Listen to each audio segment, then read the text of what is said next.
ಓ ರಾಮಣ್ಣ, ಮಲ್ಕೊಂಡ್ಬಿಟ್ಟಿದ್ದೀರಾ? ಓ ಕರೀಂ ಸಾಬ್ರೆ ಬನ್ನಿ. ಯಾಕೋ ಮಳೆ ಬಂತಲ್ಲ ಮಧ್ಯಾಹ್ನ, ಕೆಲಸ ಆಗಿಲ್ಲ ಗದ್ದೆ ಕಡೆ. ನಾನು ಹಂಗೆ ಸೀದಾ ಮನೆಗೆ ಬಂದು ಮಲಗೋಣ ಅಂತ ಮಲಗಿಬಿಟ್ಟೆ. ಬನ್ನಿ, ಏನು ಸಮಾಚಾರ? ಬನ್ನಿ ಬನ್ನಿ ಕೂತ್ಕೊಂಡು ಮಾತಾಡೋಣ. ಏನಿಲ್ಲ ರಾಮಣ್ಣ, ಬೆಳಗ್ಗೆ ಕಮಲಕ್ಕ ಸಿಕ್ಕಿದ್ರು ಹೊರಗಡೆ. ಯಾಕೋ ಬೇರೆ ಥರನೇ ಮಾತಾಡ್ತಾರೆ, ಸರಿಯಾಗಿ ಏನು ಕೇಳಿಸಲ್ವಾ ಹೆಂಗೆ? ನಾನೊಂದು ಹೇಳಿದ್ರೆ ಅವರೊಂದು ಹೇಳ್ತಾ ಇದ್ದಾರೆ. ಎಲ್ಲಾದರೂ ತೋರ್ಸು ರಾಮಣ್ಣ. ಹೌದು ಕರೀಂ ಸಾಬ್ರೆ, ಸರಿತಾನು ಹೇಳ್ತಾ ಇದ್ಲು. ಯಾಕೋ ಸರಿ ಕಿವಿ ಕೇಳಿಸ್ತಾ ಇಲ್ಲ ಈ ನಡುವೆ. ಊರಲ್ಲೆಲ್ಲ ಬೇರೆ ಥರನೇ ಅಪಾರ್ಥ ಮಾಡ್ಕೋತಾ ಇದ್ದಾರೆ ಅಂತ. ಅದಕ್ಕೆ ಹೇಳಿದ್ದೀನಿ ನಾಳೆ ಹಾಸ್ಪಿಟ್ಲ್ಗೆ ಹೋಗ್ಬರೋಣ ಅಂತ. ಹೋಗ್ತೀವಿ, ನಾಳೆ ಹೋಗಿ ಏನಂತ ತೋರಿಸ್ಕೊಂಡು ಬರ್ತೀವಿ. ಊರಮ್ಮಣ, ಮೊದಲೇ ಕೆಲಸ ಮಾಡು. ಕಮಲಕ್ಕ ಪಾಪ, ನಾವು ಚಿಕ್ಕಂದಿದ್ದಾಗಿಂದ ನಾವು ನೋಡ್ಕೊಂಡು ಬಂದಿದ್ದೀವಿ ಅವ್ರನ್ನ. ಅವರು ತುಂಬ ಒಳ್ಳೆಯವರು ಕಮಲಕ್ಕ. ಏನು ಮಾಡೋದು, ಈ ಥರ ಕಿವಿ ಕೇಳಿಸಿಲ್ಲ ಅಂದರೆ ಯಾರಿಗಾದ್ರೂ ಬೇಜಾರಾಗುತ್ತೆ. ಮತ್ತೆ ಅವ್ರಿಗೂ ತೊಂದರೆ ಆಗುತ್ತಲ್ವಾ ಮುಂದೆ. ಹೌದು ಕರೀಂ ಸಾಬ್ರೆ, ನಾಳೆ ಹೋಗ್ತೀವಿ. ಇನ್ನೊಂದು ವಿಚಾರ ಹೇಳಬೇಕು ಅಂತ ಬಂದೆ. ಯಾವ ಜಮೀನು ಯಾರಾದರೂ ಮಾರೋರಿದ್ರೆ ಹೇಳಿ ರಮಣ. ನಮ್ಮ ಅಣ್ಣನ ಮಗ ಒಬ್ಬ ಇದ್ದಾನೆ, ಅವನು ದುಬೈಲಿ ಕೆಲಸ ಮಾಡ್ತಾ ಇದ್ದಾನೆ. ಅವ್ನಿಗೆ ಒಂದು 2 ಎಕರೆ ಜಮೀನು ಬೇಕಂತೆ. ನೋಡಿ ಹೇಳ್ತೀರಾ ಹಂಗೆ? ಅಯ್ಯೋ, ಇವಾಗ ಯಾರಪ್ಪ ಜಮೀನು ತೊಗೊಂಡವರು? ದುಬೈಲಿರೋರು ಬಂದು ಇಲ್ಲಿ ಜಮೀನು ತೊಗೊಂಡು ಏನು ಮಾಡ್ತಾರಂತೆ ಅವರು? ಏನಿಲ್ಲ, ಯಾಕೋ ಅಲ್ಲಿ ಕೆಲಸ ತುಂಬ ಕಷ್ಟ ಇದೆಯಂತೆ. ದುಡ್ಡು ಎಷ್ಟೇ ಸಂಬಳ ಬಂತು ಅಂದರೂ ಅಲ್ಲೇ ಖಾಲಿ ಆಗ್ತಾ ಇದೆ. ಇನ್ನು ಅಪ್ಪ ಅಮ್ಮ ಇಬ್ರು ಇದ್ದಾರೆ, ಇನ್ನು ಅವ್ರನ್ನೂ ನೋಡ್ಕೋಬೇಕು. ಒಬ್ಬನೇ ಮಗ ಅವನು. ಅವ್ರು ನೋಡ್ಕೊಳೋದಕ್ಕಾದ್ರೂ ಅವ್ನು ಇಲ್ಲಿ ಬರಬೇಕಲ್ವಾ? ಇಲ್ಲಿ ಬಂದು ಇರಬೇಕು. ಇಲ್ಲಿ ಇರಬೇಕಂದ್ರೆ ಒಂದು ನೆಲೆ ಬೇಕಲ್ವಾ? ಅವ್ನಿಗೆ ಒಂದು ಜಮೀನು ಅಂತ ಇದ್ರೆ ಅದನ್ನ ವ್ಯವಸಾಯ ಮಾಡಿಕೊಂಡು ಅಪ್ಪ ಅಮ್ಮ ನೋಡ್ಕೊಂಡು ಅವನು ಆರಾಮಾಗಿ ಇಲ್ಲೇ ಇರ್ತಾನೆ ಅಂತ. ಇವಾಗ ಜಮೀನು ಕೊಳ್ಳೋದು ಭಾರಿ ಕಷ್ಟ ಐತೆ ಕರೀಂ ಸಾಬ್ರೆ. ಏನು ಜಮೀನು ಕೊಳ್ಳೋದು? 50-60 ಲಕ್ಷ ಎಕರೆ ಓಡ್ತಾ ಐತೆ. ಇನ್ನು 60 ಲಕ್ಷ ಅವ್ರು ಇಟ್ಟು ಅಂದ್ರು. ಅವ್ರು ಯಾವಾಗ ಅದರಿಂದ 60 ಲಕ್ಷ ವಾಪಸ್ ತೊಗೊಂತಾರೆ ಹೇಳಿ? 60 ಲಕ್ಷನಾ? ಏನು ಹೇಳ್ತಾ ಇದ್ದೀರಾ ನೀವು? 60 ಲಕ್ಷ 1 ಎಕರೆ ಜಮೀನಾ? ಒಂದೇ ಎಕರೆ ಜಮೀನಿಗೆ 60 ಲಕ್ಷ ಕೊಡಬೇಕಾ? ಅಲ್ಲ, ನಮ್ಮೂರಲ್ಲೆಲ್ಲ ನಾವು 5 ಲಕ್ಷ 3 ಲಕ್ಷ, ಜಾಸ್ತಿ ಅಂದ್ರೆ ಒಂದು 8 ಲಕ್ಷ ತಗೊಳ್ಬೋದಪ್ಪ, ಅಷ್ಟೇ ಅಲ್ವಾ? ಎಲ್ಲಿದ್ದೀರಾ ಕರೀಂ ಸಾಬ್ರೆ? ನೀವಿನ್ನೂ ಅಪ್ಡೇಟ್ ಆಗಿಲ್ಲ ಅನ್ನಿಸುತ್ತೆ. ಅಪ್ಡೇಟ್ ಆಗಿ ಸ್ವಲ್ಪ. ಇವಾಗ ಏನಿಲ್ಲ ಅಂತಂದ್ರು 50 ಲಕ್ಷ ಕಡಿಮೆ ಎಲ್ಲೂ ಜಮೀನು ಸಿಗ್ತಾ ಇಲ್ಲ ಕರೀಂ ಸಾಬ್ರೆ. ಅಲ್ಲ ರಾಮಣ್ಣ, 50 ಲಕ್ಷ ದುಡ್ಡಿಟ್ಟು ಜಮೀನು ತಗೊಂಡು ಆ 50 ಲಕ್ಷ ಯಾವಾಗ ನಾವು ಆ ಜಮೀನಿಂದ ವಾಪಸ್ ಪಡ್ಕೊಳೋದು?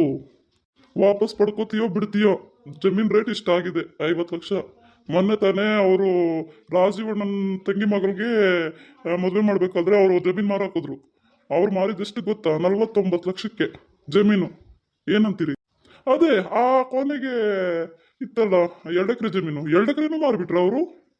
2 ಎಕರೆ ಅಲ್ಲ ರೀ ಸ್ವಾಮಿ, 2 ಎಕರೆ ಅಲ್ಲ, 1 ಎಕರೆ 49 ಲಕ್ಷಕ್ಕೆ ಮಾರಿದ್ದವರು. ಇನ್ನೂ 1 ಎಕರೆ ಹಂಗೆ ಉಳಿಸ್ಕೊಂಡಿದ್ದಾರೆ. ಇನ್ನೂ ಒಬ್ಳು ಮಗಳಿದಲ್ಲಪ್ಪ, ಅವಳಿಗೂ ಮದುವೆ ಮಾಡ್ಬೇಕಲ್ಲ, ಅದನ್ನ ಮಾರಿ ಮದುವೆ ಮಾಡ್ತಾರಷ್ಟೇ. ಎಂತ ಕಾಲ ಬಂತು ಸ್ವಾಮಿ?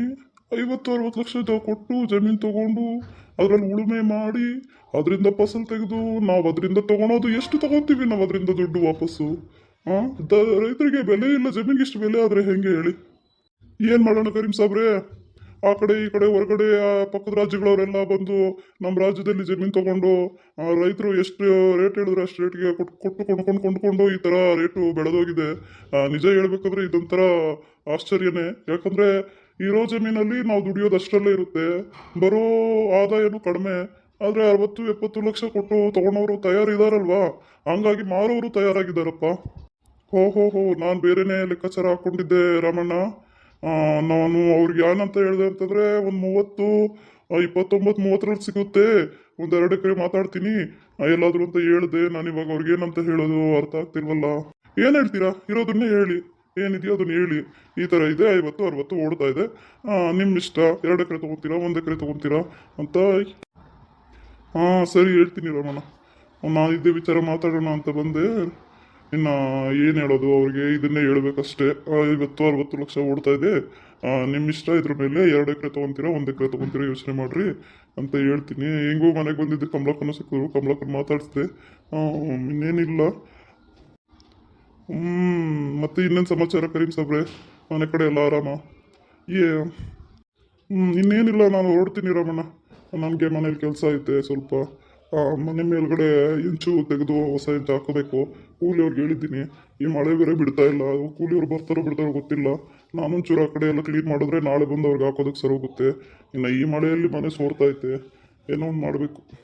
ಸರಿ ಹಾಗಿದ್ರೆ ಫೋನ್ ಮಾಡೋದೇನ್ರಿ ಶಾಂತಮ್ಮನಿಗೆ? ಹಾಂ ಮಾಡು. ಅದನ್ನ ಎಷ್ಟು ಸಲ ನನ್ನ ಕೇಳ್ತೀಯಾ? ರಿಂಗ್ ಆಗ್ತಾ ಇದೆ. ಹಲೋ ಶಾಂತ, ನಾಳೆ ರಜೆ ಇದೆಯಲ್ವಾ? ಮನೆಗೆ ಬಾ ನೀನು ಮಕ್ಕಳನ್ನ ಕರ್ಕೊಂಡು. ನಾಳೆನಾ? ನಾಳೆ ರಜೆ ಏನೂ ಇದೆ, ಆದರೆ ನಾಳೆ ಬಂದು ನನಗೆ ನಾಳೆ ಮನೇಲಿ ಕೆಲಸ ಇದೆಯಲ್ಲ ಅದಕ್ಕೆ. ಏನ್ ಕೆಲಸ ಇದೆ? ಹಬ್ಬ ಎಲ್ಲ ಮುಗಿದೋಯ್ತಲ್ಲ. ಹಬ್ಬ ಮುಗೀತು, ಆದ್ರೆ ಇವಾಗ ಮತ್ತೆ ಇದು ಬರ್ತಿದೆಯಲ್ವಾ ಗಣೇಶ ಹಬ್ಬ, ಅದಕ್ಕೆಲ್ಲ ತಯಾರಿ ಮಾಡ್ಕೋಬೇಕಲ್ಲ ನಾನು. ಇನ್ನು ಗಣೇಶ ಗೌರಿ ಹಬ್ಬ ತುಂಬಾ ದೂರ ಇದೆಯಲ್ಲ ಶಾಂತಮ್ಮ, ಇವಾಗಿಂದನೇ ರೆಡಿ ಮಾಡ್ಕೊಂತೀಯ ಅದಕ್ಕೆ?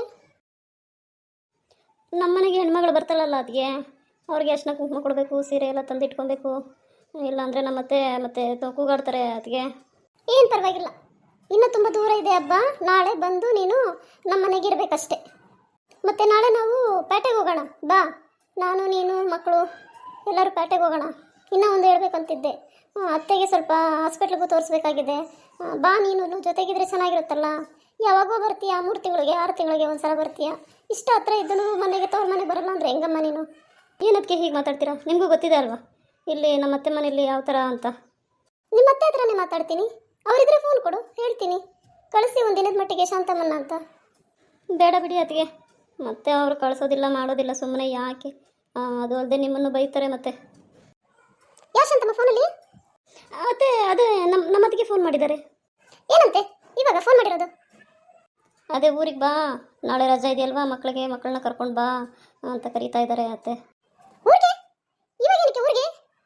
ನೀನು ಊರು ಊರು ಊರು ಅಂತ 3 ದಿವಸಕ್ಕೆ ಹೋಗಿ ನೀನು ತವ್ರ ಮನೇಲಿ ಕೂತ್ಕೊಂಡ್ರೆ ಇಲ್ಲಿ ಯಾರು ಮಾಡೋರು? ಇಲ್ಲಿ ಎಷ್ಟು ಕೆಲಸ ಇರುತ್ತೆ ಮನೆಯಲ್ಲಿ. ಆ ಥರ ತವ್ರ ಮನೆಯಲ್ಲಿ ಇರಬೇಕು ಅಂತಂದಿದ್ರೆ ಮದುವೆ ಏನಕ್ಕೆ ಮಾಡ್ಕೊಬೇಕಿತ್ತು? ಕೊಡಲಿ ನೀವು ಫೋನು, ನಿಮ್ಮ ಅತ್ತಿಗೆ ಹೇಳ್ತೀನಿ ನಾನು. ಅದೇನಂತೆ 3 ದಿವಸಕ್ಕೆ ಏನಕ್ಕಂತೆ ಫೋನ್ ಮಾಡಿ ಕರೆಯೋದವರು? ಅದಕ್ಕೆ ನಮ್ಮ ಅತ್ತೆ ಮಾತಾಡ್ತಾರೆ, ಒಂದು ನಿಮಿಷ. ಹಲೋ ಸರಿತಾ, ಏನಮ್ಮ ನೀವು 3 ದಿವಸಕ್ಕೂ ಕರಿತೀರಾ ನಿಮ್ಮ ನಾದಿನ? ನಿಮ್ಗೆ ಗೊತ್ತಾಗಲ್ವಾ? ಇವಾಗ ನೀನು ನಿನ್ನ ತವ್ರ ಮನೆಗೆ ಹೆಂಗೆ ಹೋಗ್ತಾ ಇರ್ತೀಯಾ? 2 ದಿವಸಕ್ಕೆ 3 ದಿವಸಕ್ಕೆ ಹೋಗ್ತಾನೆ ಇರ್ತೀಯ ನೀನು. ಹೇಳು, ಅದೇನು ಫೋನ್ ಮಾಡಿ ಕರಿತೀಯ ನೀನು? ಇಲ್ಲಿ ಅವಳಿಗೂ ಒಂದು ಮನೆ ಇದೆ, ಗಂಡ ಮಕ್ಕಳು ಎಲ್ಲರೂ ಇದ್ದಾರಲ್ವಾ? ಅಲ್ಲಿ ಬಂದು ಏನು ಮಾಡ್ಬೇಕು ಅವಳು? ಅಲ್ಲ ಅಮ್ಮ, ನಾವು 3 ದಿವಸಕ್ಕೆ ಎಲ್ಲಿ ಕರೆದ್ವಿ? ಅವಳು ಬಂದು ಹತ್ತತ್ರ 6 ತಿಂಗಳ ಮೇಲೆ ಆಗೋಯ್ತಲ್ವಾ ನಮ್ಮ ಮನೆಗೆ. ಹೋದ್ಸಲಿ ಇದಕ್ಕೆ ದೀಪಾವಳಿ ಬಂದಿದ್ಲು ಅವಳು. ಅದು ದೀಪಾವಳಿಗೆ ಅರ್ಧ ದಿವಸನೂ ಮನೇಲಿ ಇರಲಿಲ್ಲ. ನಾಳೆ ಕಳಿಸಿ, ಇಷ್ಟು ಹತ್ತಿರದಲ್ಲಿ ಇಟ್ಕೊಂಡು 1 ದಿವಸಕ್ಕಾದ್ರೂ ಮನೆಗೆ ಬಂದು ಹೋಗಿಲ್ಲ ಅಂದರೆ ನಮ್ಮ ಮನೆಗೆ ಹೆಣ್ಮಗಳಲ್ವಾ ಅವಳು? ಅವೆಲ್ಲ ಕತೆ ಹೇಳ್ಬೇಡ ಸರಿತಾ. ಇವಳಿಗೆ ಇಲ್ಲಿ ಕೆಲಸ ಇದೆ, ನಮ್ಮ ಮನೆ ತುಂಬ ದೊಡ್ಡದು. ನನಗೆ ಟೈಮ್ಗೆ ಊಟ ತಿಂಡಿ ಕಾಫಿ ಎಲ್ಲ ಆಗಬೇಕು. ಇವಳೋಗಿ ನಿನ್ನ ಮನೇಲಿ ಕುತ್ಕೊಂಡ್ಬಿಟ್ರೆ ಇಲ್ಲಿ ಯಾರು ಮಾಡೋರು? ನನಗೆ ವಯಸ್ಸಾಗಿದೆ, ನನ್ನನ್ನು ನೋಡ್ಕೊಬೇಕು. ಇದು ಇವಳು ಜವಾಬ್ದಾರಿ ಅಲ್ವಾ? 3 ದಿವಸಕ್ಕೆ ಬಂದು ನಿಮ್ಮ ಮನೆ ಮಾಡೋದು ಮಾಡ್ತಾ ಇದ್ರೆ ಹೆಂಗೆ ಹೇಳು? ಅವಳು ಮದುವೆ ಮಾಡ್ಕೊಟ್ಟಿದ್ದೀರಾ ಅಂತಂದ್ರೆ ನಮ್ಮ ಮನೆಗೆ ಬಂದು ಆಮೇಲೆ ಮುಗಿದೋಯ್ತು. ಅವಳು ನಮ್ಮ ಮನೇಲಿ ಇರಬೇಕು, ಕೆಲಸ ಮಾಡ್ಕೊಂಡಿದ್ರೆ ಏನೋ ಒಂದು ಕೆಲಸ ಮಾಡ್ಕೊಂಡು ಇರಬೇಕಷ್ಟೇ. ಅದು ಬಿಟ್ಟು ತವ್ರ ಮನೆಗೆ ಅಲ್ಲಿಗೆ ಇಲ್ಲಿಗೆ ಏನು ಕರಿತೀರಾ ನೀವು? ನೀನು ಅದೇ ಥರ ಹೋಗ್ತೀಯಾ ನಿಮ್ಮ ತವ್ರ ಮನೆಗೆ? ಇಲ್ಲ ಅಲ್ವಾ? ಅಲ್ಲ ಅಮ್ಮ, ನನಗೂ ಅಮ್ಮ ಇದ್ದು ಅಣ್ಣನೋ ತಮ್ಮನೋ ಯಾರಾದರೂ ಇದ್ದಿದ್ರೆ ನನ್ನ ಕರೀತಾ ಇರಲಿಲ್ವೇನಮ್ಮ? ನಾನು ನನ್ನ ತವ್ರ ಮನೆಗೆ ಹೋಗ್ತಿದ್ದೆ. ನನಗೆ ತವ್ರಿಲ್ಲ ಅಂತ ನಿಮಗೂ ಗೊತ್ತಿದೆ. ನನಗೆ ತವರಾಗಲಿ ಅತ್ತೆ ಮನೆ ಆಗಲಿ ಎರಡೂ ಇದೆ. ನಮ್ಮ ಅತ್ತೆನೇ ನಮ್ಮ ತಾಯಿ. ಈಗ ನನಗೆ ಕಂತೆ ಪುರಾಣ ಎಲ್ಲ ಹೇಳ್ಬೇಡ. ಶಾಂತಮ್ಮ ನಿಮ್ಮ ಮನೆಗೆ ಬರಲ್ಲ. ಬೇಕಾದರೆ ಗೌರಿ ಹಬ್ಬದ ದಿವಸ ಬರ್ತಾಳೆ, ಒಂದು ಅರ್ಧ ಗಂಟೆ ಕುಂಕುಮ ಕೊಟ್ಟು ಕಳಿಸಿ. ಅದು ಬಿಟ್ಟು ಬಾ ಮನೇಲಿರು, ಅಲ್ಲಿರು ಇಲ್ಲಿರು, ಅಲ್ಲೋಗೋಣ ಇಲ್ಲೋಗೋಣ ಅಂತ ಅವಳ ತಲೆ ಕೆಡಿಸ್ಬೇಡ ನೀನು. ನಿನ್ ಕೆಲಸ ಎಷ್ಟಾಯ್ತು ಅಷ್ಟು ನೋಡ್ಕೋ. ಸರಿತಾ, ಫೋನ್ ಕೊಡು, ನಾನು ಮಾತಾಡ್ತೀನಿ. ಏನಾಯ್ತು? ಏನಂತೆ? ಅಮ್ಮ ನಮ್ಮ ಯಜಮಾನ್ರು ಮಾತಾಡ್ತಾರಂತೆ, 1 ನಿಮಿಷ ಇರಿ. ಯಜಮಾನ್ ಮಾತಾಡೋದು ಬೇಡ, ಯಾರು ಮಾತಾಡೋದು ಬೇಡ. ಅವಳಿಗೆ ಗೆಲ್ಕು ಬರೋದಿಲ್ಲ. ಫೋನ್ ಇಡು ನೀನು, ತಗೋ ಫೋನು. ಬರಲ್ಲ ಅಂತ ಹೇಳಿ ಕಟ್ ಮಾಡು. ಅದಕ್ಕೆ ಸರಿ, ಅದಕ್ಕೆ ನಾನು ಯಾವಾಗಲಾದರೂ ಫೋನ್ ಮಾಡ್ತೀನಿ. ನಾನು ಫೋನ್ ಇಡಲಾ? ಶಾಂತಮ್ಮ, ನನ್ನ ಮಾತು ಕೇಳಿ. ಅಲ್ಲ ಶಾಂತಮ್ಮ, ನಾಳೆ 1 ದಿವಸದ ಮಟ್ಟಿಗೆ ನಿಮ್ಮ ಅತ್ತೆಗೆ ಹೇಳು. ಒಂದೇ ದಿವಸ, ಬೆಳಗ್ಗೆ ಬರೋದು ಸಾಯಂಕಾಲ ಹೋಗೋದು ಅಷ್ಟೇ. ಈ ಥರ ಆದರೆ ಹೆಂಗಮ್ಮ? ಇನ್ನೇನು ಮಾತಾಡ್ತಾ ಇದೆಯಾ? ನೀನು ಮಾತಾಡ್ತಿದ್ರೆ ಅವ್ರು ಏನೋ ಒಂದು ಕತೆ ಹೇಳ್ತಾನೆ ಇರ್ತಾರೆ. ಫೋನ್ ಕಟ್ ಮಾಡಿ ಹೋಗಿ ಕಾಫಿ ಮಾಡ್ಕೊಂಡು ಬರೋದು. ತಲೆನೋವು ಬಂತು ನನಗೆ ಅವ್ರ ಹತ್ರ ಮಾತಾಡಿ. ಏನು ಜನನೋ ಏನು ಅವ್ರಿಗೂ ಗೊತ್ತಾಗೋದಿಲ್ವಾ? ಮದುವೆ ಮಾಡಿದ್ವಿ, ಕೊಟ್ಟೆಣ್ಣು ಕುಲುಕೊಳ್ಗು ಅಂತ ಬಿಟ್ಟಾಗಬೇಕು. ಅದು ಬಿಟ್ಟು 3 ದಿವಸಕ್ಕೂ ಫೋನ್ ಮಾಡಿ ಬಾ ಅಲ್ಲೋಗೋಣ ಇಲ್ಲೋಗೋಣ, ಅದು ಮಾಡೋಣ ಇದು ಮಾಡೋಣ ಅಂತ ಕರೀತಾರೆ. ಸರಿ ಸರಿ ಅತ್ತೆ, ಫೋನ್ ಕಟ್ ಮಾಡ್ತೀನಿ, ಕಾಫಿ ಮಾಡ್ಕೊಂಬರ್ತೀನಿ. ಹೌದು, ರಾಣಿಗೆ ಒಂದು ಫೋನ್ ಮಾಡೋಣ. ಏನು ಮಾಡ್ತಾ ಇದ್ದಾಳೋ ಏನು? ಹಲೋ, ರಾಣಿ, ಏನು ಮಾಡ್ತಾ ಇದೆಯಾ? ಬಾ ಮನೆಗೆ, ಬೇಜಾರು. 1-2 ದಿವಸ ಇದ್ದು ಹೋಗಿವಂತೆ ಬಾರೆ. ನಿಮ್ಮ ಅತ್ತಿಗೆನಾ ಇದ್ದಾಳೆ? ಏನಕ್ಕೆ ಸುಮ್ಮನೆ ಮನೇಲಿ ವೇಸ್ಟು. ಅವ್ರ ಹತ್ತಿಗೆ ಫೋನ್ ಮಾಡಿದ್ದಾರೆ ಕಣೆ. ಬಾ ಬಾ ಬಾ ಬಾ ಅಂತ 3 ದಿವಸಕ್ಕೂ ಕರೀತಾರೆ. ಅದೇನು ಮಾಡ್ತಾಳೆ ಇವಳಿಗೆ ಅವ್ರ ಮನೇಲಿ? ಅಷ್ಟು ಗೊತ್ತಾಗಲ್ವಾ? ಅದೇನು ಜನನೋ ಏನು. ಹಳ್ಳಿ ಜನ ಒಳ್ಳೆ ಜನ ಅಂತ ಮಾಡ್ಕೊಂಡು ಬಂದರೆ ಈ ಹಳ್ಳಿ ಜನಕ್ಕೆ ಕೊಬ್ಬು ಜಾಸ್ತಿ ನೋಡು. ಏನು ನೀನು ನಿಮ್ಮ ಅತ್ತನ ಕೇಳಬೇಕಾ? ಇದು ಯಾವಾಗಿಂದನೇ? ಆ ಅಮ್ಮನ ಕೈ ಕಾಲು ಆಗಲ್ಲ ಅಂತಂದ್ರೆ ಯಾರೇನು ಮಾಡೋಕ್ಕಾಗುತ್ತಂತೆ? ವಯಸ್ಸಾಗೈತೆ, ಕೈ ಕಾಲು ನಡೆಯೋಕ್ಕಾಗಲ್ಲ, ಹಂಗಂತ ನೀನು ಅಲ್ಲೇ ಇರೋಕ್ಕಾಗುತ್ತಾ? ನಾವು ಇತ್ತಿಲ್ವ ನಿನ್ನ? 1-2 ದಿವಸ ಬಂದು ಏನಾಗಲ್ಲ. ನಾನು ನಿನ್ನ ಗಂಡ ಫೋನ್ ಮಾಡ್ತೀನಿ, ಕಳಿಸ್ತಾನೆ. ಹೇಳು ಏನು ಮಾಡ್ತಾನೆ? ಕಳಿಸ್ತಾನೆ. ಅತ್ತೆ, ಕಾಫಿ ತಗೊಳ್ಳಿ. ಸರಿ ಆಯಿತು, ನಾನು ಫೋನ್ ಮಾಡ್ತೀನಿ ಇರು. ಆಮೇಲೆ ಆ ಕಡೆ ರೂಮು ಕ್ಲೀನೇ ಮಾಡಿಲ್ಲ, ಹೋಗಿ ಕ್ಲೀನ್ ಮಾಡೋದು. ರಾಣಿ ಬಂದರೆ ಅಲ್ಲಿ ಮಲಗ್ತಾಳವಳು. ಅವಳಿಗೆ ಅಲ್ಲಿ ಇರೋದಕ್ಕೆ ತುಂಬ ಇಷ್ಟ, ರೂಮ್ ಅಂದ್ರೆ ಅವಳು ತುಂಬ ಇಷ್ಟ. ಅದೆಲ್ಲ ಸ್ವಚ್ಛ ಮಾಡಿ ನೀಟಾಗಿ ಇಡೋದು. ಮುಖ ಹೆಂಗೆ ಮಾಡ್ಕೊಂಡಿದ್ಯಾ ನೋಡು. ಏನು ಪರವಾಗಿಲ್ಲ, ಹೋಗು. ಈ ಸಲ ಅವ್ರಿಗೆ ಹೋಗಿಲ್ಲ ಅಂದರೆ. ಸರಿ ಅತ್ತೆ, ಕ್ಲೀನ್ ಮಾಡ್ತೀನಿ. ಇದಕ್ಕೇನು ಕಮ್ಮಿ ಇಲ್ಲ. ಏನಾದರೂ ಎರಡು ಮಾತು ಅನ್ನಂಗಿಲ್ಲ. ದೊಡ್ಡವರಾಗಿ ಒಂದು ಎರಡು ಮಾತು ಅನ್ಬಾರ್ದು ಇವಳಿಗೆ. ಹೆಂಗೆ ಮಾಡ್ಕೊತಾಳೆ ನೋಡು ಮುಖನ. ಮೊನ್ನೆಲ್ಲ ಹೋಗಿ ಬಂದಿದ್ದಾಳೆ ದೀಪಾವಳಿಗೆ, ಇವಾಗ ಮತ್ತೆ ಹೋಗ್ಬೇಕು ಅಂತಾಳೆ. ಇವಳು ಹೋಗೋದು ಅವ್ರ ಅತ್ತಿಗೆ ಅವರನ್ನ ಎಲ್ಲ ಇವಳನ್ನ ಮುದ್ದು ಮಾಡೋದು, ಪರವಹಿಸ್ಕೊಂಡು ಮಾತಾಡೋದು, ಆಮೇಲೆ ಇಲ್ಲದೆ ಅವೆಲ್ಲ ಹೇಳ್ಕೊಡೋದು. ಇವಳು ಬರೋದು ನಮ್ಮ ಮನೆಯಲ್ಲೆಲ್ಲ ಚುಚ್ಚಿಡೋದು. ಬಂದು ಇಲ್ಲಿ ಗಂಡನಿಗೆಲ್ಲ ಹೇಳ್ತಾಳೆ. ಅವನು ಈ ನಡುವೆ ನನ್ನ ಜೊತೆ ಜಗಳ ಮಾಡ್ತಾನೆ. ನನ್ನ ಮಗ, ನಾನು ಎತ್ತಿರೋ ಮಗ ನನ್ನ ಜೊತೆ ಜಗಳ ಮಾಡ್ತಾನೆ. ಹೆಂಡತಿ ಮಾತು ಕೇಳ್ಕೊಂಡು ಅವನು ಬದಲಾಗ್ತಾ ಇದ್ದಾನೆ ಈ ನಡುವೆ. ಏನು ಮಾಡೋದು ಏನು, ಎಲ್ಲ ಒಂಥರ ಈ ಹೆಂಡತಿ ಮಾತು ಕೇಳೋದು ಜಾಸ್ತಿ ಆಗ್ಬಿಟ್ಟವ್ರು. ಇಲ್ಲಿ ಈ ನಡುವೆ ಅಂತೂ ಹೇಳೋದೇ ಬೇಡ, ತುಂಬ ಬದಲಾಗಿದ್ದಾರೆ ಜನ. ನೋಡ್ರಿ ಹೇಗೆ ಮಾತಾಡ್ತಾರೆ ಅವರು. ಶಾಂತಮ್ಮ ಅವ್ರ ಅತ್ತೆ ಕಳ್ಸಲ್ಲ. ಏನು ಮಾಡ್ಬೇಕಲ್ಲಿ ಬಂದು ತವ್ರ ಮನೇಲಿ 3 ದಿವಸಕ್ಕೂ ಕರೀತೀರಾ, ನಿಮ್ಗೇನು ಬುದ್ಧಿ ಇಲ್ವಾ ಅಂತ ನನ್ನೇ ಬೈತಾರಲ್ರಿ. ಪಾಪ ಶಾಂತಮ್ಮ ಯಾವಾಗ ತುಂಬ ದಿವಸ ಆಯ್ತಲ್ವೇನ್ರಿ ನಮ್ಮ ಮನೆಗೆ ಬಂದು. ಎಂಥ ಕೆಲಸ ಆಯಿತು ನೋಡ್ರಿ. ಏನೋ ಹೊರಗಡೆ ಚೆನ್ನಾಗಿರುತ್ತೆ, ಒಳ್ಳೆ ಕೆಲಸದಲ್ಲಿದ್ದಾನೆ ಹುಡುಗ ಅಂತ ನೋಡಿ ನಾವು ಮದುವೆ ಮಾಡಿದ್ರೆ ಇವರು ಈ ಥರ ಮಾತಾಡ್ತಾರೆ. ನನಗಂತೂ ತುಂಬ ಬೇಜಾರಾಗುತ್ತೆ ಕಣ್ರಿ ಈ ಥರ. ಅಯ್ಯೋ ಸರಿತಾ, ನಿನಗೂ ಗೊತ್ತಿರೋದೇ ಅಲ್ವಾ. ಏನೋ ಮದುವೆ ಆಗಿದ್ದು ಹೊಸದ್ರು ಚೆನ್ನಾಗೇ ಇದ್ರು, ಚೆನ್ನಾಗಿ ಮಾತಾಡಿದ್ರು, ಬರ್ತಿದ್ರು ಹೋಗ್ತಿದ್ರು. ಬರ್ತಾ ಬರ್ತಾ ಈ ಥರ ಆಗಿದೆ. ಅವ್ರಿಗೂ ಇವತ್ತೆಲ್ಲ ನಾಳೆ ಅರ್ಥ ಆಗುತ್ತೆ ಬಿಡು. ಅವ್ರಿಗೂ ಒಬ್ಬಳು ಹೆಣ್ಮಗಳಿದ್ದಾಳಲ್ವಾ, ಅರ್ಥ ಆಗುತ್ತೆ. ಸುಮ್ಮನೆ ನೀನು ಯಾಕೆ ಬೇಜಾರು ಮಾಡ್ಕೊತೀಯ? ಅತ್ತೆ ಅತ್ತೆ ಏನಮ್ಮ ಸರಿತಾ? ಪ್ಯಾಟೆಗೆ ಹೋಗ್ಬರೋಣ ಬರ್ರಿ. ಪ್ಯಾಟೆಗೆ ಆಸ್ಪತ್ರೆಗೆ ಹೋಗೋಣ ಇವತ್ತು. ಆಸ್ಪತ್ರೆಗಾ? ಯಾರಿಗೂ ಆಗಿಲ್ಲ, ನೀವು ಬನ್ನಿ. ಏನಕ್ಕೆ ಇವಾಗ ಆಸ್ಪತ್ರೆಗೆ? ಯಾರಿಗೇನಾಗಿದೆ? ಡಾಕ್ಟ್ರೇ, ನಮ್ಮ ಅತ್ತೆಗೆ ಯಾಕೋ ಈ ನಡುವೆ ಕಿವಿ ಕೇಳಿಸ್ತಾ ಇಲ್ಲ ಸ್ವಲ್ಪ. ಎಷ್ಟು ವಯಸ್ಸು? ಅವ್ರಿಗೆ ಒಂದು 65 ಇಲ್ಲ 70 ಆಗಿರ್ಬೋದು ಡಾಕ್ಟ್ರೇ. ಸರಿ, ಯಾವಾಗಿಂದ ಕಿವಿ ಕೇಳಿಸ್ತಾ ಇಲ್ಲ? ಈಗ ಒಂದು 4-5 ದಿವಸದಿಂದ ತುಂಬ ಕಡಿಮೆ ಕೇಳಿಸ್ತಾ ಇದೆ. ಏನು ಹೇಳಿದ್ರು ಬೇರೆ ಏನೋ ಮಾತಾಡ್ತಾರೆ. ಅವರು ಒಪ್ಕೊಳ್ಳೋದಕ್ಕೆ ತಯಾರಿಲ್ಲ ನನಗೆ ಕಿವಿ ಕೇಳಿಸ್ತಾ ಇಲ್ಲ ಅಂತ. ಆದರೆ ಅವ್ರು ಈ ಥರ ಹೇಳ್ತಾರೆ, ನನಗೆ ಕಿವಿ ಕೇಳಿಸುತ್ತೆ, ಒಂಚೂರು ದೂರ ಇದ್ರೆ ಕೇಳಿಸಲ್ಲ ಅಷ್ಟೇ ಅಂತ ಹೇಳ್ತಾರೆ. ಡಾಕ್ಟ್ರೇ, ಕಿವಿ ಕೇಳಿಸುತ್ತೆ, ಸ್ವಲ್ಪ ಕೇಳಿಸಲ್ಲ, ಕಡಿಮೆ ಕೇಳಿಸುತ್ತೆ ಅಷ್ಟೇ. ಇವಾಗ ನೀವಿಬ್ರು ಮಾತಾಡಿದ್ರಿ, ನಾನು ಕೇಳಿಸ್ಕೊಂಡೆ ಅಲ್ವಾ? ನೀವೇನು ಕೇಳಿದ್ರಿ? ಯಾವೂರಮ್ಮ ಅಂತ ಕೇಳಿದ್ರಿ. ನಾವೇನು ಹೇಳಿದ್ವಿ? ನಮ್ಮದು ದೊಡ್ಡಬಳ್ಳಾಪುರ ಸ್ವಾಮಿ ಅಂತ ನಮ್ಮ ಸರಿತಾ ಹೇಳಿದ್ಲು. ನೀವೇನು ಹೇಳಿದ್ರಿ? ಹೌದಾ ಸರಿ ಆಯಿತು ಅಂತ ಹೇಳಿದ್ರಿ. ಇದಲ್ವಾ ನೀವು ಮಾತಾಡಿದ್ದು? ನೋಡಿದ್ರಾ, ನನಗೆ ಕಿವಿ ಚೆನ್ನಾಗಿ ಕೇಳ. ಓಕೆ, ಅರ್ಥ ಆಯಿತು ಇವಾಗ ಏನು ಪ್ರಾಬ್ಲಮ್ ಇದೆ ಅಂತ. ನಾನು ಇವ್ರಿಗೆ ಟ್ರೀಟ್ಮೆಂಟ್ ಮಾಡ್ತೀನಿ. ನಿಮ್ಮ ಹೆಸ್ರು ಏನು ಹೇಳಿದ್ರಿ? ನಮ್ಮ ಹೆಸರು ಸರಿತಾ, ನಮ್ಮ ಅತ್ತೆ ಹೆಸರು ಕಮಲಮ್ಮ ಅಂತ. ನಿಮಗೆ ಆದಷ್ಟು ಬೇಗ ಕಿವಿ ಕೇಳಿಸುತ್ತೆ. ವಯಸ್ಸಾಗಿರೋ ಕಾರಣ ಇದು ನಾರ್ಮಲ್ ಆಗಿ ಆಗುತ್ತೆ. ಇದೇನು ಆ ಥರ ಮೇಜರ್ ಥಿಂಗ್ಸ್ ಏನಲ್ಲ. ನೀವು ಸ್ವಲ್ಪ ನಾವು ಹೇಳಿದ್ದನ್ನು ಗಮನ ಇಟ್ಟು ಕೇಳಿ, ನಾವು ಕೊಡೋ ಮೆಡಿಸಿನ್ಸ್ನ ತೊಗೊಂಡು ಫಾಲೋ ಮಾಡಿದ್ರೆ ಪಕ್ಕ ಇದು ಕ್ಲಿಯರ್ ಆಗೋಗುತ್ತೆ. ಏನಂದ್ರಿ ಡಾಕ್ಟ್ರೇ? ನಮ್ಮೂರಿಗೆ ಬರ್ತಿದ್ದೀರಾ ನೀವು? ಅಲ್ಲೇನು ಕೆಲಸ ನಿಮಗೆ? ಹೌದು, ನಿಮ್ಮೂರು ಯಾವುದು ಡಾಕ್ಟ್ರೇ? ನಮ್ಮೂರು ಏನಕ್ಕೆ ನಿಮಗೆ ಬಿಡಿ, ನೀವು ನಾನು ಹೇಳಿದ್ದು ಟ್ರೀಟ್ಮೆಂಟ್ ತೊಗೊಳ್ಳಿ. ನಾನು ಸರಿತಾ ಅವ್ರ ಹತ್ರ ಮಾತಾಡ್ತೀನಿ, ನಿಮ್ಮ ಹತ್ರ ಇವಾಗ ಬೇಡ. ಅಲ್ಲ, ನಾನು ಆಗ್ಲಿಂದ ನೋಡ್ತಾ ಇದ್ದೀನಿ. ಒಂದು ಮಾತು ಕೇಳಬೇಕು ನಿಮ್ಮನ್ನು. ಬೇಸರ ಮಾಡ್ಕೊಂಡ್ಬಿಡಿ. ನಿಮ್ಮ ತಲೆಯಲ್ಲಿ ಒಂದು ಕೂದಲು ಇಲ್ಲ. ನೀವು ಡಾಕ್ಟರ್ ಅಲ್ವಾ? ಕೂದಲು ಬರೋ ಥರ ಏನಾದರೂ ಮಾತ್ರ ನುಂಗ್ರಿ ನೀವು. ಅತ್ತೆ ನೀವು ಸ್ವಲ್ಪ ಸುಮ್ಮನೆ ಇರಿ ಅತ್ತೆ, ಅವರು ಡಾಕ್ಟರು, ನಾವು ಆ ಥರ ಎಲ್ಲ ಮಾತಾಡಬಾರ್ದು ಅವ್ರ ಹತ್ರ. ಇರಲಿ ಪರವಾಗಿಲ್ಲ. ಓಹೋ ಹೌದಾ, ನೀವು ಬೇರೆ ಡಾಕ್ಟರ್ ಹತ್ರ ಟ್ರೀಟ್ಮೆಂಟ್ ಮಾಡಿಸ್ಕೊತಾ ಇದ್ದೀರಾ? ಅಯ್ಯೋ, ಎಂಥ ಗತಿ ಬಂತು ನಿಮಗೆ? ನೀವೇ ಡಾಕ್ಟ್ರು, ನೀವು ಇನ್ನೊಬ್ರ ಹತ್ರ ಹೋಗಿ ಔಷಧಿ ತಗೊತಾ ಇದ್ದೀರಾ ಅಷ್ಟೇ. ಮತ್ತೆ ನಮಗೆ ನಾವೇ ಔಷಧಿ ತಗೊಳಕ್ಕಾಗ್ತದಾ? ಆಗೋದಿಲ್ಲ ನೋಡ್ರಿ. ಸರಿತಾ ಅವರೇ ನೋಡಿ, ನಾನು ಈ ಸ್ಲಿಪ್ಸು ಸ್ವಲ್ಪ ಬರ್ಕೊಡ್ತೀನಿ. ಸ್ಲಿಪ್ಪಲ್ಲಿ ಟ್ಯಾಬ್ಲೆಟ್ಸು ಮತ್ತು ಡ್ರಾಪು ಬೆಳಗ್ಗೆ ಮಧ್ಯಾಹ್ನ ಸಾಯಂಕಾಲ 3 ಸಲಿನೂ 2 ಡ್ರಾಪ್ಸು ಕಿವಿಗೆ ಹಾಕಿ. ಕಿವಿಯಲ್ಲಿ ಏನಾದರೂ ಆ ಥರ ವೇಸ್ಟ್ ಏನಾದರೂ ಇದ್ದರೆ ಕ್ಲಿಯರ್ ಆಗುತ್ತೆ. ಅದರಿಂದನೂ ಕೆಲವೊಂದು ಸಲ ಕಿವಿ ಕೇಳಿಸೋದಿಲ್ಲ. ಆಮೇಲೆ ಇನ್ನೊಂದೇನೆಂದರೆ ಏಜ್ ಬೇರೆ ಆಗಿದ್ದೀವಲ್ಲ, ಅದರಿಂದ ಅರ್ಧ ಇದು ಎಫೆಕ್ಟ್ ಆಗಿದೆ ಅಷ್ಟೇ. ಮತ್ತು ಇನ್ನೊಂದು ವಿಚಾರ, ಇವರು ಏನಾದರೂ ತುಂಬ ಹೆಚ್ಚಿನ ಸೌಂಡು, ಹೆವಿ ಸೌಂಡ್ ಏನಾನ ದಿವಸ ಕೇಳ್ತಾ ಇರ್ತಾರಾ? ಹೆವಿ ಸೌಂಡು, ಹೆಚ್ಚಿನ ಸೌಂಡು ಅಂದರೆ